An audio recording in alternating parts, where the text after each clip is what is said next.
네, 그러면 앱스토어 심사 지침 한번 이 페이지를 한번 쭉 읽어보도록 하겠습니다. 보시다시피 스크롤이 굉장히 깁니다.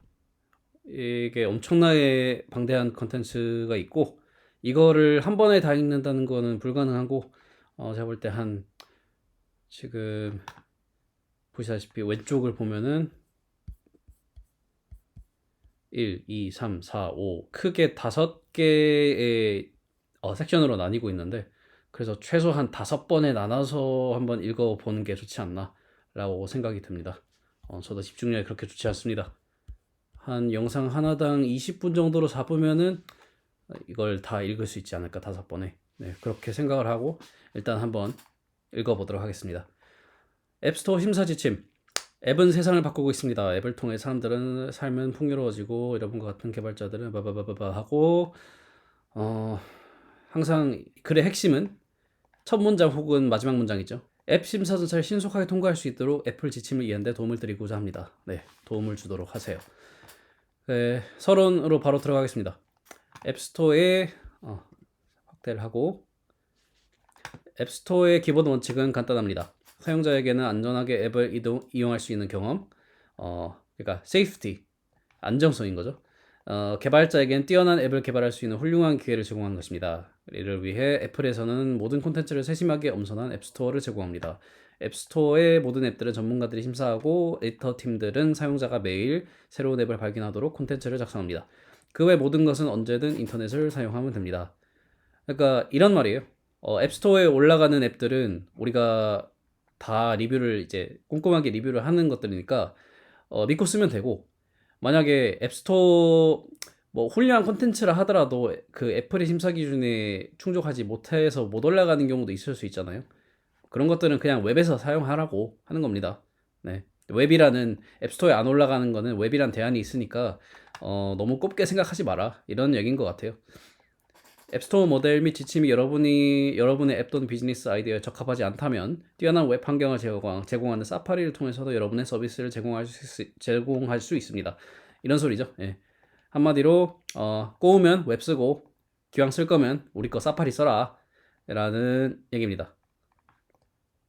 다음 페이지는 안정성, 성능, 비즈니스, 디자인 및 법적 요구 사항의 5개 섹션으로 명확하게 정리된 애플의 최신 지침이 제공됩니다. 앱스토어는 고객 및 제품 요구사항을 충족하기 위해 변화와 개선을 거듭합니다. 앱스토어에서 앱을 유지하려면 꾸준한 변화와 개선이 필요합니다. 네. 몇 가지 달라진 요점은 다음과 같습니다. 달라졌다는 게 뭘 기준으로 달라졌다는 건지 모르겠는데, 뭐, 어쨌든 중요한 포인트들이 나올 것 같아요. 뭐가 있는지 한번 봅시다. 현재 수많은 아이들이 앱스토어에서 다양한 앱들을 다운로드하고 있습니다. 유해 콘텐츠 차단 기능으로도 탁월하게 아이들을 보호할 수 있지만 여러분이 수행해야 할 역할도 있습니다. 애플이 아이들에 대해 지속적인 관심을 두고 있다는 점을 유념하십시오. 그러니까 애들이 보고 있으니까 적당히 이제 눈치껏 하라 이겁니다. 애플에서 자체적으로 하고 있는 유해 콘텐츠 차단 기능도 있긴 하지만 기본적으로 우리들이 이제 책임 소재가 크다라는 얘기입니다. 이거에 대한 얘기도 조금 이따 나오긴 하겠지만 애들한테 유해한 앱 그러니까 뭐 성인물이라든가 뭔가 좋은 물질 이런 거에 대한 그런 걸 다루는 이제 앱들은 좀 긴장을 할 필요가 있겠지만 일반적인 앱이라면 뭐 크게 신경 쓸 부분은 아닐 것 같고요. 그리고 앱스토어는 전 세계 수억 명의 사용자에게 앱을 소개할 수 있는 좋은 방법입니다. 지 친구들 가족들한테 앱을 배포하기 위해서 앱스토어를 사용하는 거는 이거는 남용이다 라는 얘기고요. 엑스코드를 사용하여 기기에 앱을 무료로 설치하거나 한마디로 엑스코드를 통해서 로컬로 빌드를 하거나 애플 디벨로퍼 프로그램의 회원에게 제공되는 애드혹 배포를 사용하는 것이 좋습니다. 사실 애드혹 배포라는 것도 저도 아직 안 해봐서 잘 모르긴 하는데 이게 애드혹이란 게 뭡니까? 진짜 까먹었네. 한번 찾아봅시다.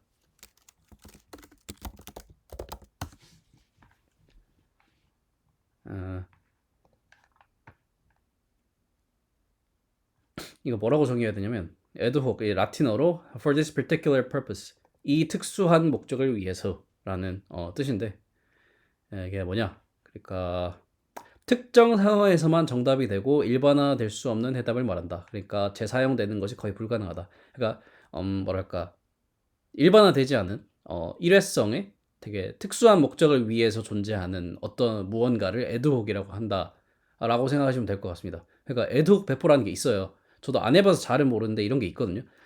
그래서 특수한 목적으로 특수한 이제 일회성으로 배포를 하려는 거라면은 이제 애드혹 배포라는 걸 사용하는 것이 앱스토어를 쓰는 것보다 더 바람직하다라는 의미를 이제 전달을 하고 있습니다. 이거에 대해서는 뭐 나중에 배포하는 방법에 대해서 다룰 기회가 된다면 또 자세히 한번 다뤄보도록 하고요. 이제 막 시작하신 경우 애플 디벨로퍼 프로그램에 대한 자세한 내용을 확인하시기 바랍니다. 잘 모르면은 애플 디벨로퍼 프로그램을 공부해라 라는 내용이고요.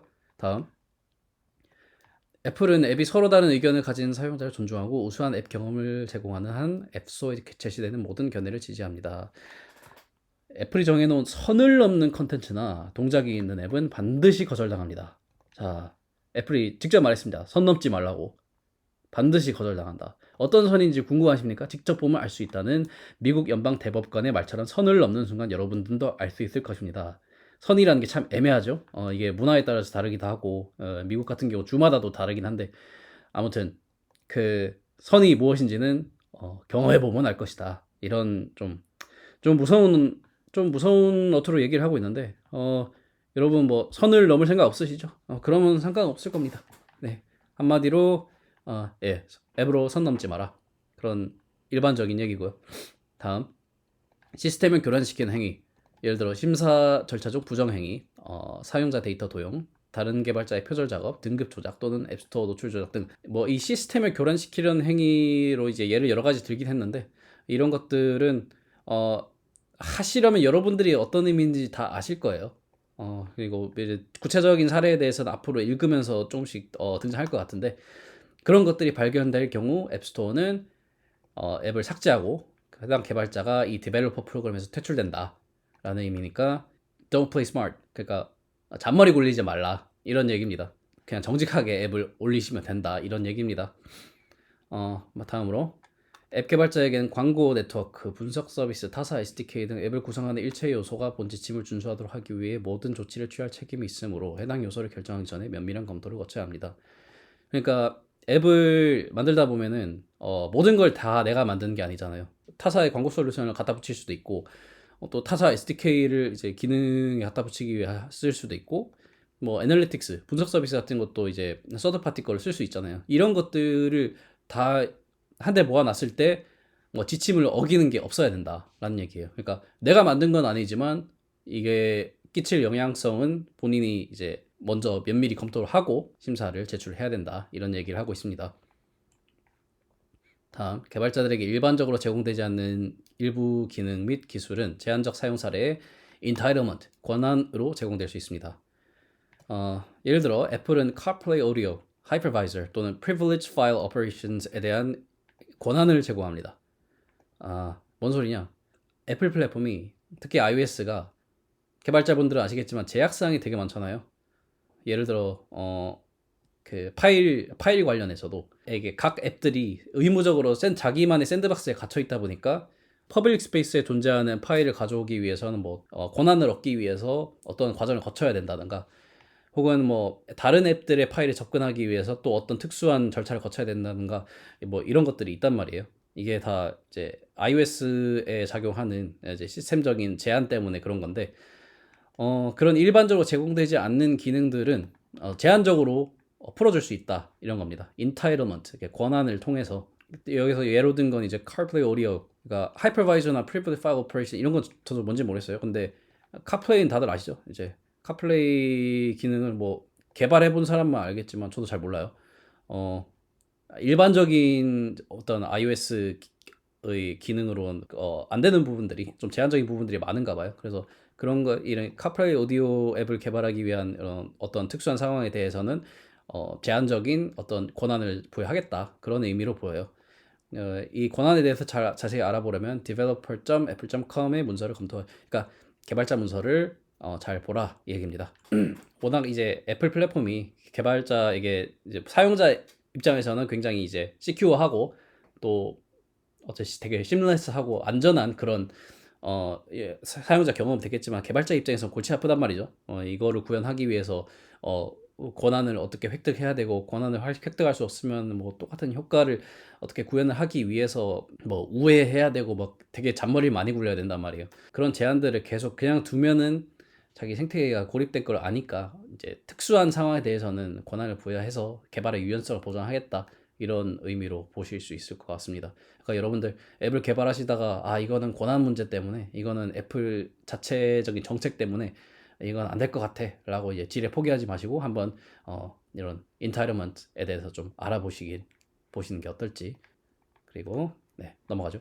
이러한 지침이 앱 심사 절차를 무사히 통과하는 데 도움이 되고 전체적인 승인과 거부 절차가 더욱 일관된 방식으로 진행되길 바랍니다. 이 지침은 계속 업데이트되며 이게 제일 골치 아프죠. 계속 업데이트된다. 이게 항상 절대적인 게 아니라서 오늘 한번 읽긴 하겠지만 이게 한 1년 후, 2년 후에는 또 어디가 어떻게 변해 있을지 이제 모른다는 거죠. 그래서 주기적으로 주는 게 좋긴 할 거예요. 근데 뭐 크게 변할 건 없습니다. 크게 변하진 않을 거라 생각하고 제가 볼 때는 이거 한번 읽어두면 10년은 먹고 살 수 있을 거라 생각해요. 그래서 새 앱에 관한 새로운 질문이 생기면 언제든지 규정이 새로 추가될 수 있습니다. 여러분이 만든 앱이 이러한 앱 업데이트의 시발점이 될 수도 있습니다. 애플은 이러한 모든 과정을 환영하며 여러분의 모든 작업을 존중합니다. 애플은 여러분이 재능을 발휘하면서 수익도 거둘 수 있도록 세계 최고의 플랫폼을 구축하기 위해 최선을 다하고 있습니다. 네, 이렇게 서론을 한번 쭉 읽었고요. 야, 서론을 읽는 데만도 시간이 꽤 걸렸네요. 이제부터 뭐가 또 있네. 이게 본격적으로 들어가기 전에 뭐가 또 있습니다. 제출을 하기 전에 이것까지 한번 읽어보도록 할게요. 자, 제출하기 전에 최대한 원활하게 앱 승인 절차를 진행할 수 있도록 아래 나열된 일반적인 실수를 살펴보십시오. 예, 일반적인 개발자들이 저지르는 실수들을 한번 이제 나열을 해놨나 보네요. 이런 실수들로 인해 심사 절차가 지연되거나 거부될 수 있습니다. 이 목록이 전체 지침을 대신하거나 승인을 보장하는 것은 아니지만 올바르게 절차를 시작할 수 있도록 모든 항목을 확인하십시오. 그러니까 이거 읽었다고 다 읽었다고 생각하지 말되 이런 것들이 니들이 자주 실수하는 것들이니까 꼭 확인해라 라는 얘기니까 한번 읽어보도록 할게요. 앱이 의도한 대로 작동하지 않거나 개발자가 적극적으로 앱을 지원하지 않는 경우 해당 앱은 앱스토어에서 삭제됩니다.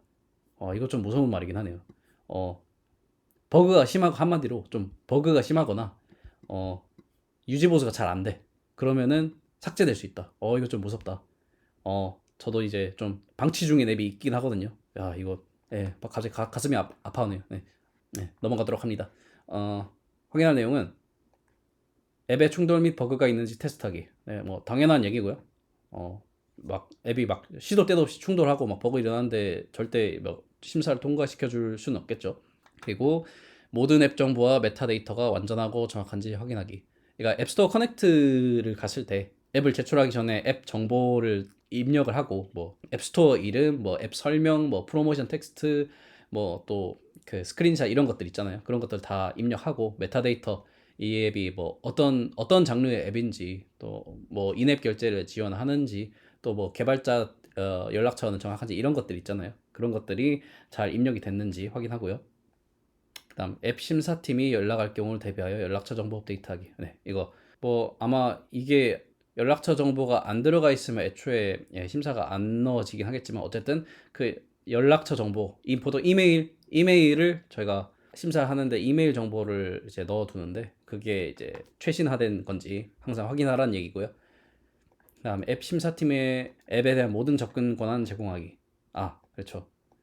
그 앱 심사를 하는 사람들이 앱의 모든 기능을 다 써봐야 될 거 아니에요, 기본적으로. 그러기 위해선 모든 이제 권한을 제공할 수 있도록 어떤 방법을 제공해야 된다는 거죠. 앱에 계정이 필요한 기능이 포함되어 있는 경우, 그러니까 뭐 대부분의 앱이 그렇겠지만 회원가입을 하고 로그인을 하게 하잖아요. 그 로그인된 이미 회원가입이 된 이제 계정이 하나 필요하다는 겁니다. 그 계정을 하나 제공을 해야 돼요, 심사를 제출할 때. 활성화된 데모 계정 또는 모든 기능을 사용할 수 있는 데모 모드를 제공하고 이거요. 데모 계정을 하나 제공하거나 혹은 어떤 이유로 인해서 어떤 사유로 인해서 계정을 제공하는 것 좀 힘들다. 그러면은 모든 기능을 사용할 수 있는 데모 모드 그 뭔지 알죠? 약간 워크스루라고 하는 그런 데모 모드 같은 걸 최소한 제공하라는 얘기죠. 더불어 앱을 심사하는데 필요할 가능성인 기타 하드웨어 또는 리소스 예를 들어 로그인 자격증명, 샘플 QR 코드 등을 제공하도록 합니다. 예를 들어서 패스워드리스 로그인을 지원을 한다. 내 앱이. 그러면은 QR 코드를 찍고 그걸로 뭔가 로그인 되는 모습을 보여줘야 될 거 아니에요. 그러면은 그 QR 코드를 찍고 로그인을 이제 시켜주는 그 웹페이지가 있어야 될 거 아니에요. 뭐 그거를 그런 거를 같이 제공을 해야 된다. 뭐 이런 얘기인 것 같습니다. 다음, 심사 중에 바로 사용하고 접근할 수 있도록 백엔드 서비스 활성화하기. 이건 당연한 거죠. 서버가 꺼져 있는데 앱만 돌아가면 뭘 합니까? 네, 당연한 거고. 또 필요한 경우 명확하지 않은 기능이나 앱 내 구입에 관한 자세한 설명과 지원 문서를 앱 심사 메모에 기록하기. 명확하지 않은 기능, 그러니까 앱 내에서 뭔가 정확하게 표현하기 좀 어려운 기능이 좀 복잡한 기능들이 있을 수 있잖아요. 그리고 앱 내 구입, 특히나 이제 돈과 관련된 부분이니까 민감할 수밖에 없죠. 그런 거에 대한 자세한 설명은 지원 문서, 뭔가 문서 페이지를 웹페이지로 하나 만들던가 해가지고 심사 메모에 기록을 하던가, 어떠한 형태로든 이제 심사하는 사람들한테 이제 전달을 하는 것이 좋다라는 것이죠. 다음, 앱이 다음과 같은 기타 문서 지침을 따르는지 확인하기. 별거 아니고요. 이것도 이제 다른 좀 더 세부적인 가이드라인들인데, 이것도 하나하나 읽어봐야 될 겁니다. 하나 다 읽어봐야 될 건데, 이런 것들 다 따르고 있는지 확인하라는 겁니다. 보시면 이제 여러 번 강조하는 이 휴먼 인터페이스 가이드라인 요것도 있고, 이제 마케팅 리소스 및 아이덴티티 지침 이런 것도 있고, 이런 것도 개발자뿐만 아니라 디자이너나 이제 PM들이나 다른 직군의 사람들도 한번 종합적으로 읽어야 될 그런 지침들이 굉장히 많습니다. 그냥 시간 날 때마다 한 번씩 보시는 게 좋지 않을까 싶네요. 제가 한번 읽을 수 있는 곳까지 한번 쭉 읽어보긴 하겠지만 결국 여러분들이 한 번씩 다 읽어보셔야 된다는 거. 네, 그렇습니다. 네, 그래서 드디어 길었는데 서론을 다 읽었고, 이제 다음 시간부터 이제 1번 안정성부터 하나씩 읽어보도록 하겠습니다.